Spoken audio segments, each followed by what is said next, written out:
অত্যাচার করে ঘরে আটকে রাখা যাবে না বিএনপিকে, দাবি আদায়ে রাজপথে নামবে আবারও। নতুন পরিকল্পনা নিয়ে আবারও জোরালোভাবে রাজপথে নামার পরিকল্পনা করছে বিএনপি। অবস্থান জানান দিতে যত প্রতিকূলতাই থাকুক মাঠে থাকতে তৃণমূলের প্রতি নির্দেশ দিয়েছে কেন্দ্র। মিথ্যা কথা বলছে, মিথ্যা ডাটা দিচ্ছে, মিথ্যা তথ্য দিচ্ছে। নির্বাচন ও নতুন সরকার গঠনের দীর্ঘদিন পর হলেও হতাশা কাটিয়ে সোচ্চার হচ্ছে বিএনপি ও যুগপৎ আন্দোলনে থাকা দলগুলো। দীর্ঘদিন ক্ষমতার বাইরে থাকা বিএনপি আবারও মাঠের রাজনীতিতে সক্রিয় হতে চায়, চেপে ধরতে চায় সরকারকে। আমরা দাবি করছি ওনাকে নিঃশর্তভাবে মুক্তি দিয়ে উন্নত চিকিৎসার জন্য বিদেশে পাঠানোর ব্যবস্থা করার জন্য। বিএনপি সহ সরকার বিরোধী দলগুলো বিভিন্ন ইস্যুতে আবারও আন্দোলনে নেমেছে। রাজনীতির মাঠ গরম করার লক্ষ্যে পর্যায়ক্রমে বিভিন্ন ইস্যু ভিত্তিক কর্মসূচি নিয়ে সরব থাকবে তারা। বিএনপি চেয়ারপারসন খালেদা জিয়ার মুক্তির দাবিতে দীর্ঘদিন পর রাজপথে নামল বিএনপি। আর অনুমতি নিয়ে নয়, যখন খুশি রাজপথে আন্দোলন কর্মসূচি দেওয়ার ঘোষণা দিয়েছে বিএনপি। বেগম খালেদা জিয়ার মুক্তির দাবিতে আয়োজিত বিক্ষোভ সমাবেশে দলের নেতারা হুঁশিয়ারি দিয়ে বলেছেন, গণ অভ্যুত্থানের মাধ্যমে নিজেদের অধিকার আদায় করা হবে। এক এক সময় এই সরকার এক এক শক্তির হাত ধরে ক্ষমতায় টিকে থাকছে। গতকালকের এই শ্রাদ্ধের আয়োজনে আমরা দেখেছি পিছনের অর্ধেক সিট খালি পড়ে আছে। প্রধানমন্ত্রীর মিটিং এও কেউ যাবার প্রয়োজন মনে করে না। এমপি মন্ত্রী বাটপাড়িদের সাথে একাকার হয়ে কেউ চেয়ারে বসবার প্রয়োজন মনে করে না। যদি তুমি কোটা আবার ফিরাইয়া আনো, যদি তুমি বৈষম্য আবার ফিরাইয়া আনো, তাইলে আমরা আবার 1969 আর 71 ফিরাইয়া আনবো। এইমাত্র পাওয়া গরম খবর, নতুন পরিকল্পনা নিয়ে জোরালোভাবে রাজপথে নামছে বিএনপি।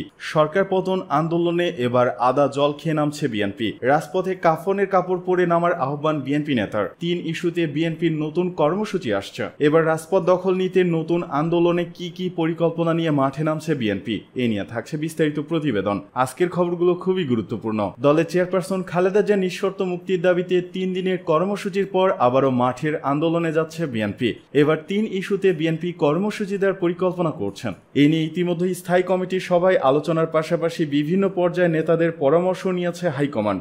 দলীয় চেয়ারপারসনের মুক্তির আন্দোলনের সঙ্গে দুর্নীতি ও ভারত বাংলাদেশের অসম চুক্তি সমঝোতার প্রতিবাদ যুক্ত করার প্রস্তাবনা দিয়েছেন নেতারা। এদিকে 2014 সাল থেকে টানা 3 বার ক্ষমতায় থাকা শেখ হাসিনার আওয়ামী লীগ এবার পুরো 5 বছর ক্ষমতায় থাকতে কি কি স্ট্র্যাটেজি নিচ্ছে, চীন, ভারত, আমেরিকা, রাশিয়াকে ব্যালেন্স করার গেম প্ল্যান কি, আওয়ামী লীগের ভবিষ্যৎ নেতৃত্ব কার হাতে, দুর্নীতির বিরুদ্ধে শেখ হাসিনার জিহাদ ঘোষণার নেপথ্যে কি, এ নিয়ে খুবই গুরুত্বপূর্ণ বার্তা দিলেন রাজনৈতিক আলোচক সাকিব। আজকের ভিডিওতে অনেক গুরুত্বপূর্ণ তথ্য শেয়ার করা হয়েছে। ভিডিওটি না টেনে শেষ পর্যন্ত দেখে একটি লাইক দিয়ে সবাইকে শেয়ার করে দিন। আমাদের চ্যানেলে নতুন হলে চ্যানেলটি সাবস্ক্রাইব করে পাশে থাকা বেল আইকনে ক্লিক করে রাখুন। বিএনপি আবারও মাঠের রাজনীতিতে সক্রিয় হতে চায়, চেপে ধরতে চায় সরকারকে। তারই ধারাবাহিকতায় নতুন করে 3টি ইস্যু নিয়ে মাঠ গরম করার পরিকল্পনা বিএনপির। এতে দলীয় চেয়ারপারসনের মুক্তির আন্দোলনের সঙ্গে দুর্নীতি ও ভারত বাংলাদেশের অসম চুক্তি সমঝোতার প্রতিবাদ যুক্ত করার প্রস্তাবনা দিয়েছেন নেতারা।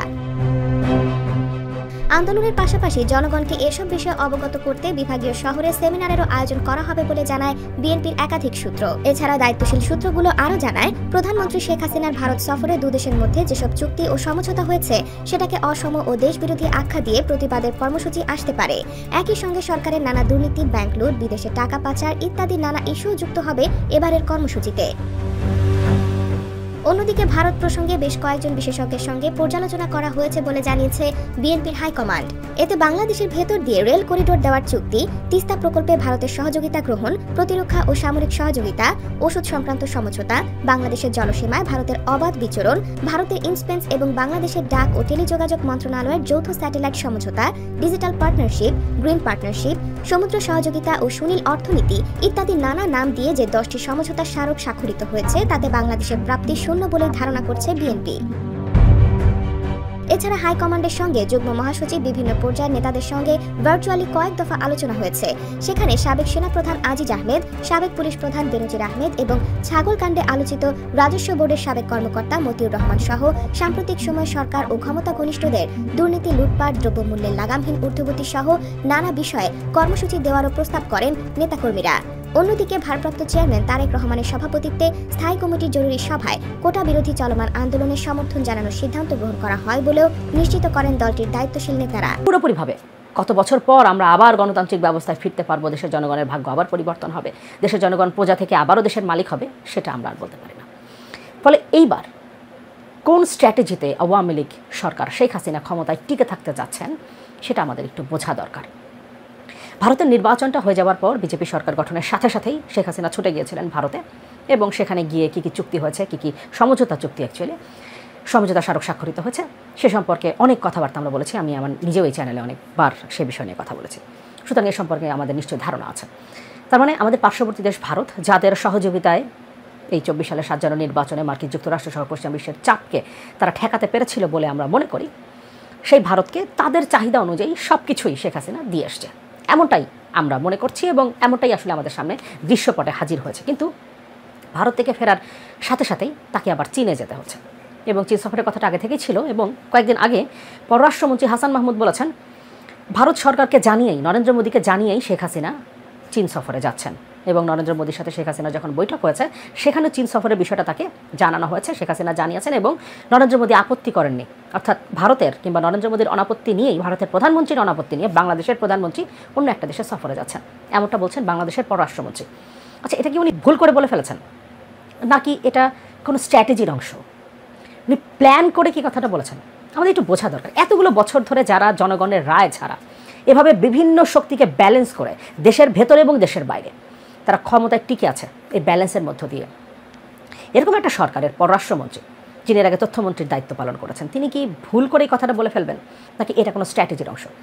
কিছুদিন ধরে একটা বিষয় ঘটছে কিন্তু, এই যে কোটা পুনর্বহালের রায় যখন ঘোষণা করলো আদালত, তারপরে কোটা সংস্কার আন্দোলনটা সেই 2018 সালের আন্দোলন আবারও মাঠে করাচ্ছে এবং বেশ শক্তিশালী আকার ধারণ করছে, সারা দেশে ছড়িয়ে পড়ছে। আজকে ইনফ্যাক্ট ঢাকা টাঙ্গাইল মহাসড়ক বেশ কিছু সময়ের জন্য, বেশ কয়েক ঘন্টার জন্য অবরোধ করে রেখেছিল মাওলানা ভাসানী বিজ্ঞান প্রযুক্তি বিশ্ববিদ্যালয়ের শিক্ষার্থীরা। ফলে সারা দেশেই আন্দোলনটা ছড়িয়ে পড়ছে। ঢাকা আরিচা মহাসড়ক, ঢাকা চট্টগ্রাম মহাসড়ক, শাহবাগ তো দখলেই ছিল প্রায় 3 দিন, এবং আজ থেকে আবারও হয়তো বা আন্দোলনটা কোনো একটা দিকে যাবে এবং আন্দোলনটা দানা বাঁধতে শুরু করেছে। কিন্তু 2018 সালে আন্দোলনটা যখন হয়েছে তখন মানুষের মনে এত প্রশ্ন আসে না। এবার আন্দোলনটা যখন শুরু হলো, ইনফ্যাক্ট যখন সরকার কোটার বিষয়টা আবার সামনে নিয়ে আসলো, তখন থেকে একটা আলোচনা শুরু হয়েছে, সরকার কি এটা প্ল্যান করে সামনে আনছে?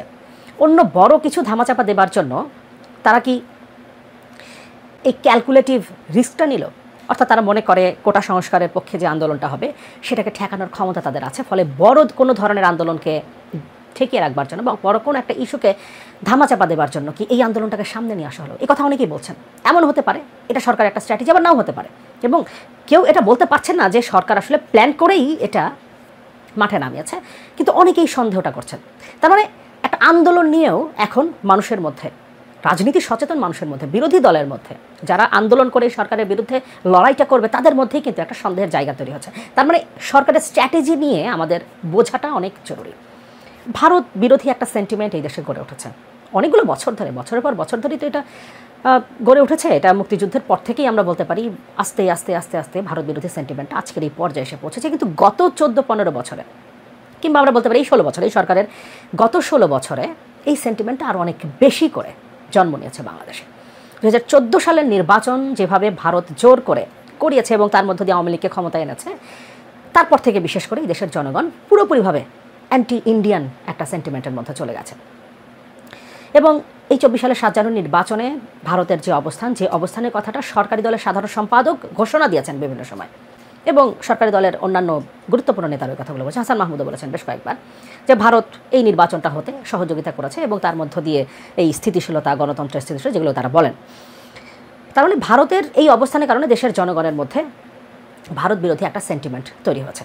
কিন্তু সরকার কেন জানি মনে হচ্ছে এটাকে আরও বেশি উস্কে দিতে চাইছে।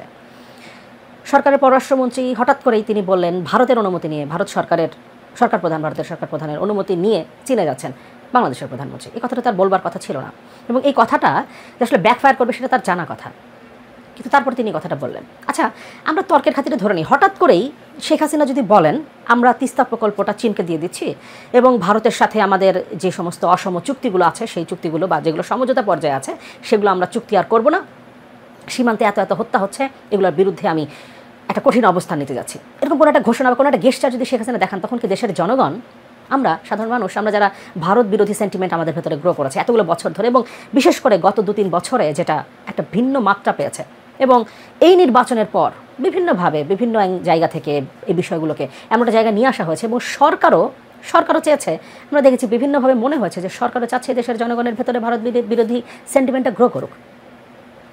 সুতরাং তর্কের খাতিরে আমরা যদি ধরে নিই শেখ হাসিনা কখনো এরকম একটা অবস্থানে গেলে তখন দেশের জনগণ কী করবে? আমাদের মূল শত্রু কি ভারত, নাকি আমাদের মূল শত্রু শেখ হাসিনার এই অবৈধ রেজিম? এটা আমাদেরকে মাথায় রাখতে হবে। সুতরাং সরকারের স্ট্র্যাটেজিগুলো আমাদের বোঝা কিন্তু জরুরি। অলরেডি চীন সরকার বাংলাদেশের সরকারের উপরে চাপ দিতে শুরু করেছে। সেদিন প্রেস ক্লাবে একটা অনুষ্ঠানে চীনের রাষ্ট্রদূত অলরেডি বলেছেন চীন সরকার তো প্রস্তুত যে কোনো সময় তিস্তা মহাপরিকল্পনা বাস্তবায়নের জন্য। এখন বাংলাদেশ সরকার যে সিদ্ধান্ত নেয়, অর্থাৎ বাংলাদেশ সরকারের কোর্টে বল ঠেলে দিয়েছে চীন। এবং চীন সফরে যেহেতু প্রধানমন্ত্রী যাচ্ছেন, সুতরাং সেখানে বিষয়টা নিয়ে আলোচনা হবে। এবং দেশের অর্থনীতির যে ভয়াবহ অবস্থা, অলরেডি কালকে আমি আর একটা ভিডিওতে আমি কথা বলেছি, ইপিবির হিসাব থেকে রপ্তানি $23 বিলিয়ন বাদ দিয়ে দেওয়া হয়েছে, ফলে চলতি হিসাবের ঘাটতি আরও বেড়ে গেছে।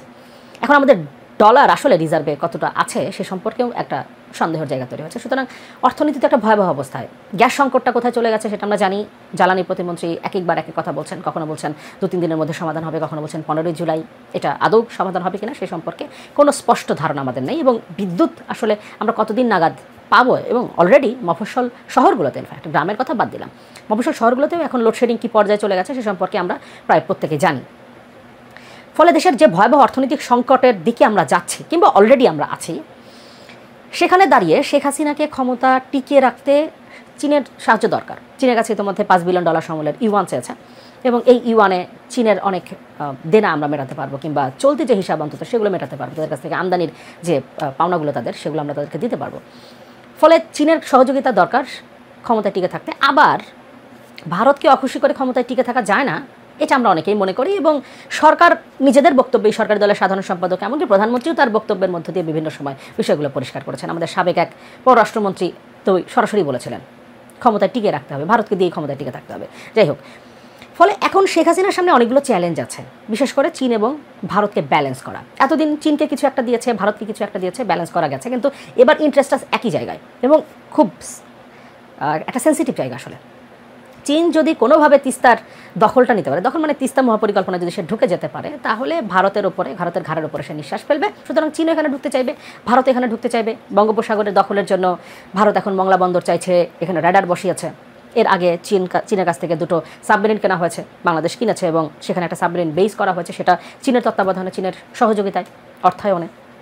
ফলে এতদিন আমরা এক ধরনের ব্যালেন্সের মধ্যে থাকতে পেরেছি, শেখ হাসিনা একটা ব্যালেন্স রাখতে পেরেছেন এবং তার মধ্য দিয়ে ক্ষমতা টিকে থেকেছেন। কিন্তু এইবার যে জায়গাগুলোতে আসলে কনফ্লিক্টটা হচ্ছে, ইন্টারেস্টের কনফ্লিক্ট চীন এবং ভারতের মধ্যে, সেটা একই জায়গায়। সুতরাং এবার ব্যালেন্স করাটা তার জন্য কঠিন। আবার একই সাথে অর্থনৈতিক একটা ভয়াবহ রকম চাপ। সুতরাং সরকারের স্ট্র্যাটেজি আসলে কি সেটা আমাদের একটু মাথায় রাখতে হবে, একটু বুঝতে হবে কখন আসলে কোন দিকে সরকার টার্ন করে, কখন কোন দিকে ঝুঁকে পড়ে, এবং তারপর কি অবস্থান নেয়, এবং জনগণ সেখানে কোনো ধরনের বিভ্রান্তির মধ্যে পড়ে কিনা, এই বিষয়গুলো আমাদের একটু মাথায় রাখতে হবে। সরকারের স্ট্র্যাটেজিগুলো আমাদেরকে একটু বুঝতে হবে। 4 মহানগরে বিএনপির নতুন কমিটি। ঢাকা, উত্তর, দক্ষিণ, চট্টগ্রাম ও বরিশাল এই 4 মহানগরের নতুন কমিটির অনুমোদন করেছে বিএনপি। রোববার বিএনপির সিনিয়র যুগ্ম মহাসচিব অ্যাডভোকেট রুহুল কবির রিজভীর স্বাক্ষরিত প্রেস বিজ্ঞপ্তিতে এ তথ্য জানানো হয়েছে। প্রেস বিজ্ঞপ্তিতে জানানো হয়, জাতীয়তাবাদী যুবদলের সাবেক সভাপতি সাইফুল আলম নীরবকে আহ্বায়ক ও বিএনপির ক্রীড়া বিষয়ক সম্পাদক ফুটবলার আমিনুল হককে সদস্য সচিব করে ঢাকা মহানগর উত্তর বিএনপি 2 সদস্যের আংশিক আহ্বায়ক কমিটি গঠিত হয়েছে। ঢাকা মহানগর দক্ষিণ বিএনপির সাবেক সদস্য সচিব রফিকুল আলম মজনুকে আহ্বায়ক ও সাবেক যুগ্ম আহ্বায়ক তানবির আহমেদ রবিনকে সদস্য সচিব করে ঢাকা মহানগর দক্ষিণ বিএনপি 2 সদস্যের আংশিক আহ্বায়ক কমিটি গঠিত হয়েছে। বিএনপি নেতা এরশাদুল্লাহকে আহ্বায়ক ও সাবেক ছাত্রদল নেতা নাজিবুর রহমানকে সদস্য সচিব করে চট্টগ্রাম মহানগর বিএনপি 2 সদস্যের আংশিক আহ্বায়ক কমিটি গঠিত হয়েছে। বরিশাল মহানগর বিএনপির সাবেক আহ্বায়ক মনিরুজ্জামান খান ফারুককে আহ্বায়ক ও সাবেক যুগ্ম আহ্বায়ক মোহাম্মদ জিয়াউদ্দিন শিকদার জিয়াকে সদস্য সচিব ও সাবেক ছাত্রদল নেত্রী আফরোজা খানম নাসরিনকে 1 নম্বর যুগ্ম আহ্বায়ক করে বরিশাল মহানগর বিএনপি 3 সদস্যের আংশিক আহ্বায়ক কমিটি গঠিত হয়েছে। উল্লেখ্য 13 জন দিবাগত রাতে হঠাৎ করেই এই 4 মহানগরের কমিটি বিলুপ্ত করা হয়। সরকার হটানোর রূপরেখার বিষয়ে যা বললেন আলাল। সরকারকে ক্ষমতা থেকে সরাতে সর্বাত্মক প্রস্তুতি নিতে হবে বলে জানিয়েছেন বিএনপির চেয়ারপারসন উপদেষ্টা সৈয়দ মোয়াজ্জেম হোসেন আলাল। শনিবার জাতীয় প্রেস ক্লাবে আব্দুস সালাম মিলনায়তনে এক আলোচনা সভায় তিনি একথা বলেন। আলাল বলেন, সরকার হটানোর জন্য নতুন পথরেখা তৈরি করা উচিত, একটা সর্বাত্মক প্রস্তুতি নিতে হবে, একটা পূর্ণাঙ্গ লড়াই ছাড়া সরকারকে হটানো যাবে না, না হলে 28 অক্টোবরের মতো কিং কর্তব্য বিমূঢ় হয়ে যেতে হবে, যোগ করেন তিনি। বিএনপির এই নেতা বলেন, কারো বাবা বা পরিবারের টাকায় পদ্মা সেতু হয় হয়নি, গোপালগঞ্জ থেকে সিন্দুক তুলে পদ্মা সেতু বানানো হয়নি, জনগণের টাকায় হয়েছে। অনুষ্ঠানে প্রধান অতিথির বক্তব্যে দলের স্থায়ী কমিটির সদস্য বেগম সেলিমা রহমান বলেন, সরকারের ভারতমুখিতার কারণে বাংলাদেশের স্বাধীনতা ধরে রাখা নিয়ে শঙ্কা তৈরি হয়েছে। ভারতের কাছ থেকে অনুমতি নিয়ে চীনে যেতে হয় শেখ হাসিনাকে। এবারে ধাক্কা সামলাতে পারবে না আওয়ামী লীগ। চট্টগ্রামের সমাবেশে খসরু। বিএনপির স্থায়ী কমিটির সদস্য আমির খসরু মাহমুদ চৌধুরী বলেছেন, নির্বাচনের আগে বিএনপি যত না শক্তিশালী ছিল আজকে তার চেয়েও বেশি শক্তিশালী। এবারে ধাক্কা সামলাতে পারবে না আওয়ামী লীগ। বলে না চোরের 10 দিন গৃহস্থের একদিন, সেই দিন চলে এসেছে। আজকে সবাইকে ঐক্যবদ্ধভাবে হাতে হাত মিলিয়ে কাঁধে কাঁধ মিলিয়ে শেখ হাসিনার রেজিমকে পরাজিত করতে হবে। তিনি শনিবার বিকেলে নগরীর কাজীর দেউরির নসিমন ভবনের দলীয় কার্যালয়ের সামনে নূর আহমদ সড়কে খালেদা জিয়ার মুক্তির দাবিতে চট্টগ্রাম মহানগর উত্তর ও দক্ষিণ জেলা বিএনপির বিক্ষোভ সমাবেশে প্রধান অতিথির বক্তব্যে এসব কথা বলেন। আমির খসরু বলেন, খালেদা জিয়ার মুক্তির জন্য আমরা রাস্তায় নেমেছি। যতদিন খালেদা জিয়া মুক্তি পাবে না ততদিন গণতন্ত্র, ভোটের অধিকার, মানুষের জীবনের নিরাপত্তা থাকবে না, লুটপাট অব্যাহত থাকবে। খালেদা জিয়ার মুক্তির সঙ্গে বাংলাদেশের মানুষের মুক্তি অঙ্গাঅঙ্গিভাবে জড়িত। অনেক হয়েছে, অনেক শুনেছি, অনেক দেখেছি, আর সইব না। খালেদা জিয়াকে মুক্তি দিতে হবে। খালেদা জিয়াকে জেলে নিতে যারা জড়িত সবাইকে তাদের অপরাধের শাস্তি ভোগ করতে হবে। খালেদা জিয়া কোনো দুর্নীতি করেনি। যে ট্রাস্টের কথা বলা হয়েছে সেই ট্রাস্ট থেকে একটি পয়সাও খালেদা জিয়া অথবা তার পরিবারের কোনো সদস্য নেননি। সব টাকা ব্যাংকে জমা আছে। সুদে আসলে 4 গুণ হয়েছে এখন। আমির খসরু আরো বলেন, বিএনপির আন্দোলন চলমান আছে। গুলি করে গ্রেনেড মেরে জনসভা বন্ধ করলে আন্দোলন বন্ধ হয়ে যায় না। আর ভোট চুরি করে ডামি নির্বাচন করে কেউ যদি মনে করে আন্দোলন শেষ হয়ে গেছে অথবা বিএনপিকে নতুন করে শুরু করতে হবে, আমি পরিষ্কারভাবে বলছি, নতুন করে শুরু করার কিছু নেই। আন্দোলন চলমান আছে। আন্দোলনে ভয়ে প্রধানমন্ত্রী সকাল বিকাল কি ধরনের মন্তব্য করেন বুঝতে পারছেন না। কারণ ওরা জানে বাংলাদেশে 95% মানুষ তাদের নির্বাচন বয়কট করেছে, পরে উপজেলা নির্বাচনও বয়কট করেছে। তারা জানে ওই নির্বাচন করে কোনো লাভ হয়নি। 28 অক্টোবরে বিএনপি সভা বন্ধ করে কোনো লাভ হয়নি। আবার সভা হবে, আবার মিছিল হবে, আবার লক্ষ জনতা একসঙ্গে হবে। কোটা চালুর মাধ্যমে সরকার বৈষম্য ফেরানোর চেষ্টা করছে, অভিযোগ এবি পার্টির। আদালতের ঘাড়ে বন্দুক রেখে সরকার আবারও কোটা প্রথা চালু করতে চাইছে বলে মনে করে আমার বাংলাদেশ পার্টি এবি পার্টি। দলটির নেতারা বলছেন, কোটা পুনঃপ্রবর্তনের মাধ্যমে সরকার দেশে আবার বৈষম্য ফিরিয়ে আনার চেষ্টা করছে। সরকারের এমন চেষ্টা প্রতিরোধে আন্দোলনের হুঁশিয়ারি দিয়েছে দলটি।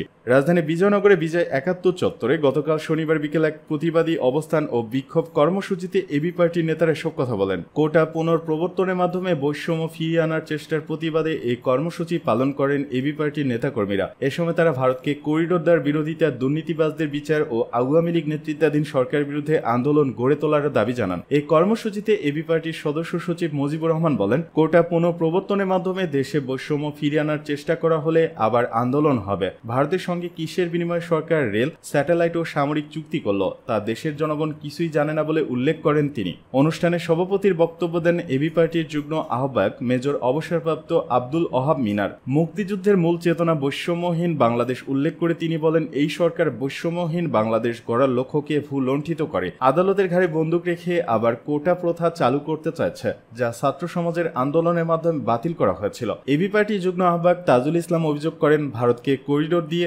আওয়ামী লীগ ক্ষমতা আরও দীর্ঘায়িত করতে চায়।